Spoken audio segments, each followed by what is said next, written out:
Excella Education Study in USA assured scholarship. Contact 9881 96666. నమస్కారం, welcome to I dream. నేను మీ విజిత. ప్రస్తుతం మనతో పాటు ఉన్నారు కౌన్సిలింగ్ సైకోథెరపిస్ట్ పద్మా కమలాకర్ గారు మనతో పాటు ఉన్నారు. ఇప్పుడు వారితో మాట్లాడి అసలు ప్రస్తుత కాలంలో సంవత్సరం పెళ్ళై ఏడాది తిరగక ముందే ఎక్కువగా విడాకులు అయిపోతూ ఉన్నాయి. ఎవరిలో చూసుకున్నా సెలబ్రిటీస్లో అయితే ఇంకెక్కువగా విడాకుల సమస్య అనేది మనకు కనిపిస్తూ ఉంటుంది. చాలా కాలం వరకు చక్కగా బాగున్నారు అనిపించే విధంగా మన కళ్ళ ముందు ఉండి సడన్గా విడాకులు అని వితిన్ సెకండ్స్లో అంత సడన్గా అట్లా నిర్ణయాలు ఎలా తీసుకుంటున్నారు, ఏంటి అసలు ఈ విడాకులకు కారణం ఏంటి అని మేడంతో మాట్లాడి మరిన్ని విషయాలు తెలుసుకుందాం. నమస్తే మేడం. నమస్తే మేడం, చాలామంది ఈ మధ్యకాలంలో చూసుకుంటే అసలు పెళ్ళి ఎందుకు చేసుకుంటున్నారో తెలియదు, కానీ పెళ్ళి చేసుకోకముందే వెంటనే విడాకులు అంటున్నారు. అసలు ఏంటి మేడం రీజన్ ఏంటి దీనికి? మ్యారేజ్ అనేది బిజినెస్ అయిపోయింది, దానివల్ల డివోర్స్ పెరుగుతుంది. ఓకే. అంటే ఒక 10 years బ్యాక్ డివోర్స్ అనేది ఒక 1% ఉండేది, ఇప్పుడు 50 to 60% పెరిగిపోయింది. ఓకే. ఎందుకంటే కమ్యూనికేషన్ సరిగ్గా లేకపోవటం, ప్లస్ ఆర్థిక స్వేచ్ఛ పెరగటం, అహం ఈగోలు పెరిగిపోవటం. ఇది నిజం madam. Okay, cell phone. Okay, ఇవి వచ్చిన తర్వాత పాపం ఎవరికి వాళ్ళే యమునా తీరే అన్నట్లు నీది నీదే నాది నాదే అన్నట్టు ఉండటంతో డివోర్స్ పెరుగుతున్నాయి. ఎందుకంటే ఈ మధ్య రీసెంట్గా మా ఫ్రెండ్ వాళ్ళ అబ్బాయి మ్యారేజ్ అయితే ఒక 15 daysలో నువ్వు నా ఇంటికి రావద్దు అత్త అమ్మాయి అట్లా చెప్పేసింది. అంటే ఎందుకు అంటే తన ఇండివిజువాలిటీ. ఓకే, నా భర్త ఉంటే చాలు, ఇంకెవరు అవసరం లేదు. దీనికి ఇంకోటి కూడా చెప్తా. ఒకసారి నా దగ్గరకు ఒక ఆయన వచ్చాడు, వాళ్ళ అమ్మాయి మ్యారేజ్ గురించి అత్తమామలు ఉండకూడదు, ఆడబడుచులు ఉండకూడదు, మరుదులు ఉండకూడదు, ముందే కండిషన్ పెట్టాడు. ఇవన్నీ చెప్పాడు. అయితే ఇల్లు అడవిలో చెట్టుకిచ్చి చేసి పడాను. సూపర్. అదేంటి మేడం అలా అంటారు అని చెప్పి పైకి లేచాడు. కూర్చోండి సార్, మీరు ఎవరి దగ్గర ఉంటున్నారు, ఎవరి దగ్గర పెరిగారు, ఈ ఫ్యామిలీ మెంబర్స్ లేకపోతే మీరు ఈరోజు ఉండగలరా? అవును, లేరు కదా. కాబట్టి వీళ్ళెవ్వరూ లేకుండా మీ అమ్మాయి పెళ్ళి ఎలా చేస్తారు అని చెప్పేటప్పటికి సారీ మేడం. సారీ కాదు సార్, అమ్మాయిల ప్యాంపరింగ్ పెరిగిపోతుంది బాగా. అసలు ఎలా ఉంటుందంటే గుడికి వెళ్ళి అమ్మవారిని పూజిస్తారు, ఇంటికి వచ్చి భార్యని తిడతారు, ఓకే అమ్మని తిడతారు. కానీ కూతుర్ని ప్యాంపరింగ్ చేస్తూ ఇలాగే ఉండాలి అంటే ఎలా? కష్టం అంటే తెలియాలి. ఓకే, సుఖం ఒకటే కాదు, కష్టం ఉంటేనే తను ఆనందపడగలుగుతుంది, హ్యాపీగా ఉండగలుగుతుంది.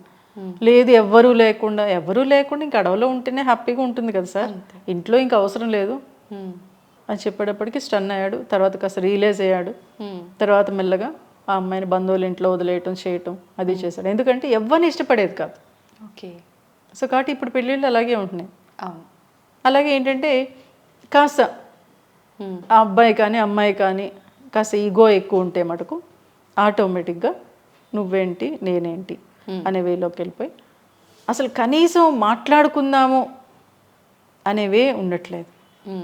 ఒకే ఒక్క రీజన్ అంటే నా దగ్గరికి వచ్చిన కేసు, డివోర్స్కి వెళ్ళిపోయారు వాళ్ళు. ఓకే.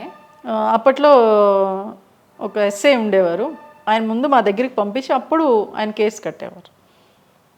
ఒక చిన్న రీజన్, సినిమాకి తీసుకెళ్ళలేదు, నాకు వీడొద్దు. వామ్మో. అక్కడ రీజన్ ఏంటి అబ్జర్వ్ చేయట్లా పేరెంట్స్ కూడా. మా అమ్మాయి సినిమాకి తీసుకెళ్ళి వాడికేంటి మాయరోగం అనే వేలోనే తిడుతుంది ఆవిడ. మేడం మీరు ఆగండి, ఇప్పుడు సమస్య ఎక్కడైనా ఉంటుంది, అసలు తను ఎందుకు సినిమాకి తీసుకెళ్ళట్లేదు అని మీరు అడిగారా అంటే ఎందుకు అడగాలి అంది.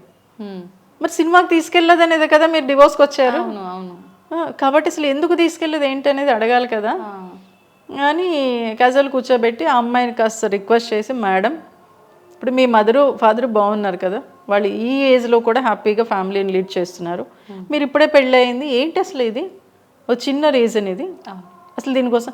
కాదు మేడం నేను అడక్కడక్క అడిగాను. వెరీ గుడ్, అడక్కడికి అడిగావు కదా, ఓకే ఇప్పుడు మిగిలిన విషయాలు మీ హస్బెండ్ ఎలా ఉంటున్నాడు అంటే లేదు బాగానే ఉంటున్నాడు. మరి బాగానే ఉంటున్నాడు అని మీరే చెప్తున్నారు, ఈ ఒక్క రీజన్ ఏంటి అనేది మీరు అబ్జర్వ్ చేయాలి కదా అంటే మా అమ్మకి చెప్పా మా నాన్నకి చెప్పానండి, తీసుకెళ్ళలేదు కదా వచ్చే ఇంటికి అన్నారండి. ఇంటికి వచ్చేయమన్నారు. ఇంటికి వచ్చేసాక కేసు పెట్టారు. కాబట్టి అది రీజన్. తర్వాత నేను కూర్చోబెట్టి ఆ అమ్మాయిని అబ్బాయిని కూర్చోబెట్టి, సార్ మీకు ఏంటి, ఎందుకు అమ్మాయిని సినిమాకి తీసుకెళ్ళిపోయారు, మీరే కదా ఫోన్ అబ్బాయి పాపం ఫోన్ చేసి చెప్పాడు సినిమాకి వెళ్దాం ఈవినింగ్ అంటే.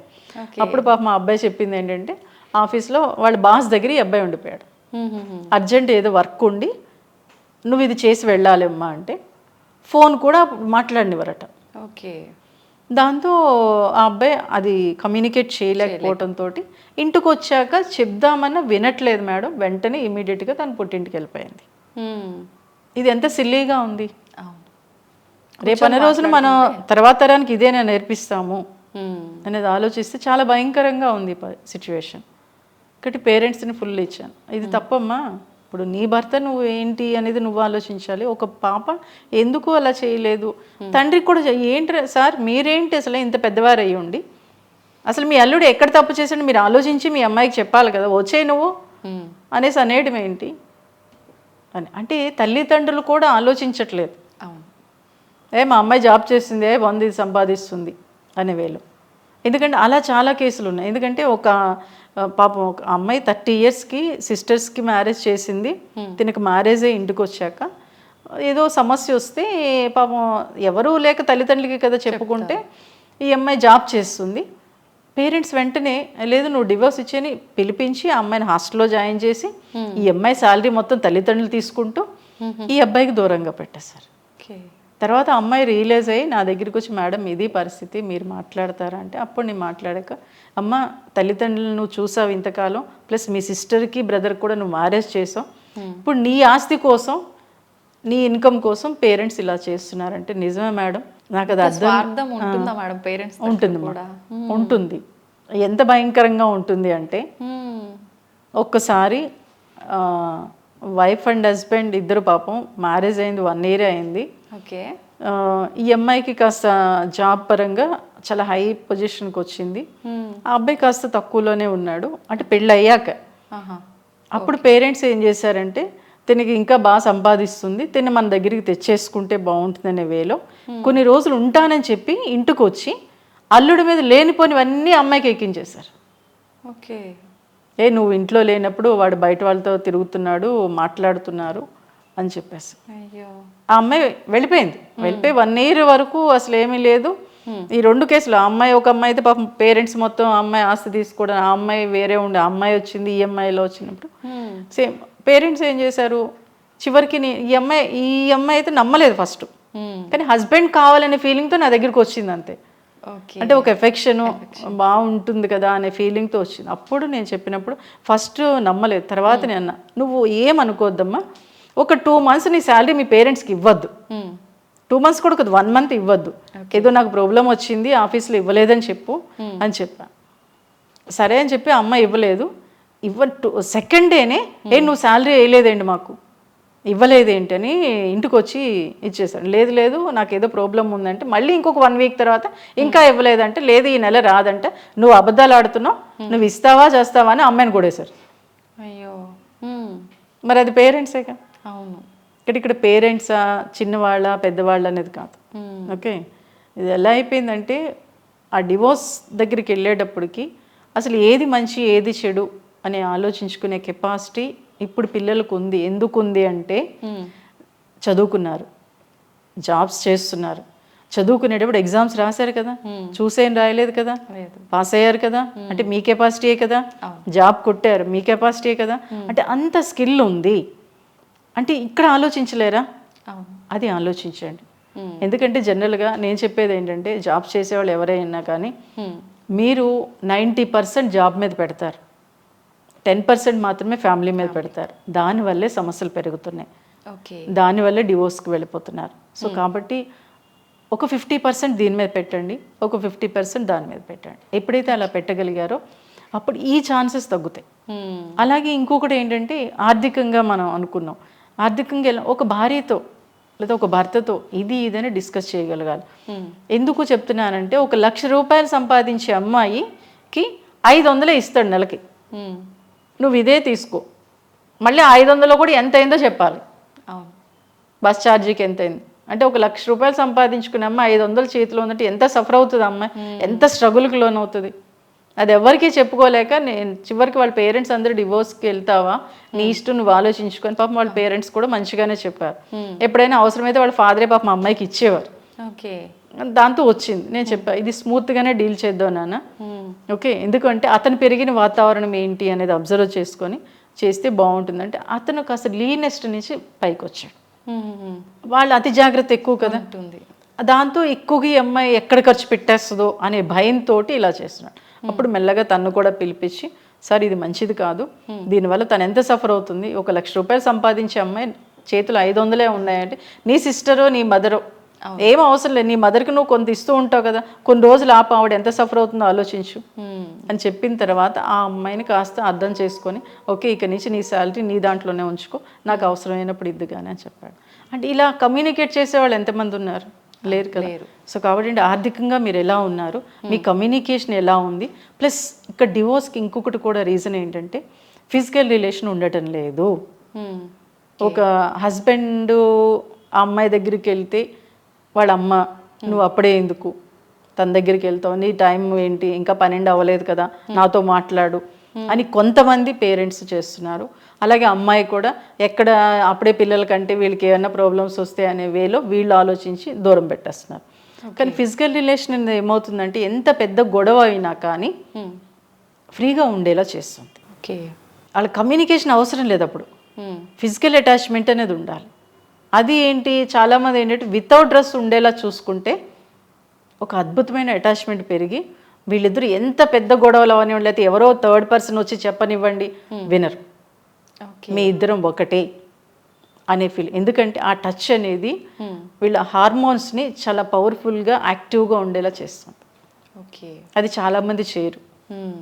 ఏదో ఎలా ఉంటుందంటే నెలకు ఒకసారో 2 నెలలకు ఒకసారో 3 నెలలకు, ఏంది అది అసలు, వైఫ్ అండ్ హస్బెండ్ పెళ్ళయింది, మీరిద్దరు హ్యాపీగా ఉండాలి.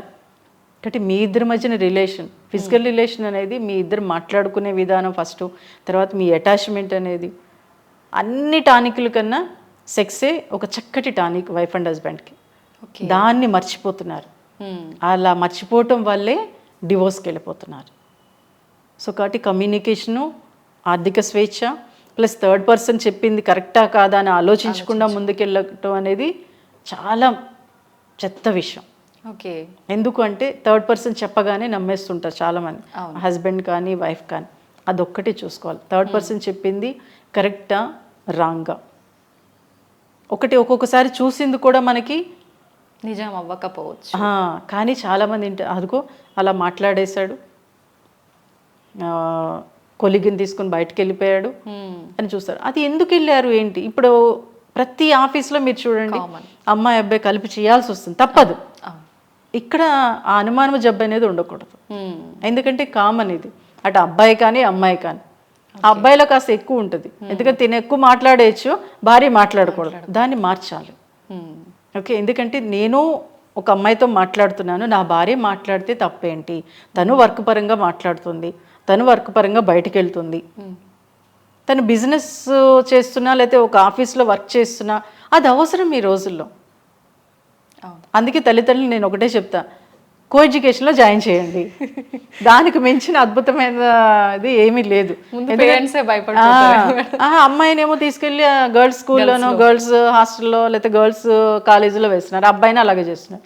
ఎప్పుడైతే ఇలా చేశారో అసలు అమ్మాయితో అబ్బాయి ఎలా ఉండాలి, అమ్మాయి అబ్బాయితో ఎలా ఉండాలి అనేది తెలియట్లేదు. అవును, ఇప్పుడు మేమందరం కో ఎడ్యుకేషన్లో చదువుకున్నాం, అప్పుడు మాకు అసలు ఏం ఉండేది కాదు. చాలా చక్కగా వాళ్ళతో అమ్మాయితో ఎలా మాట్లాడి అబ్బాయితో అలాగే మాట్లాడి కాస్త మన ఎక్కడ ఎలా మాట్లాడాలి ఏంటనేది పేరెంట్స్ చెప్పేవారు. ఓకే, మీరు కలిసి ఆడుకోండి, కలిసి మాట్లాడుకోండి, తప్పేం కాదు. అప్పట్లో కూడా నోట్స్లు ఇంటికి తీసుకొచ్చి ఇచ్చేవారు, ఎక్కడికైనా వెళ్ళాలంటే తోడొచ్చేవారు, కానీ పేరెంట్స్ ఏం అనుమానించలేదుగా.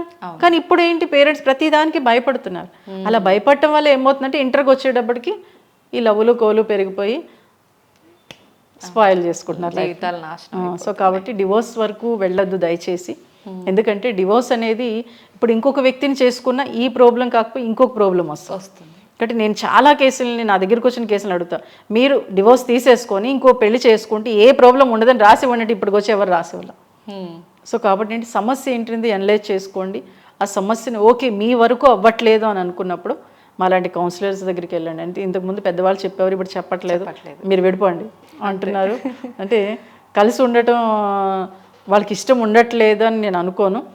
కానీ కలిసి ఉంటే ఏంటి అంటే ఒక డ్రెస్ మార్చినంత ఈజీగా మొగుడు పెళ్ళాన్ని మార్చేయచ్చు అనే వేలోకి మైండ్లో వెళ్ళిపోతున్నాయి. అది వద్దు దయచేసి. ఎందుకంటే మన కల్చరు, మన సాంప్రదాయాన్ని మనం నాశనం చేయొద్దు.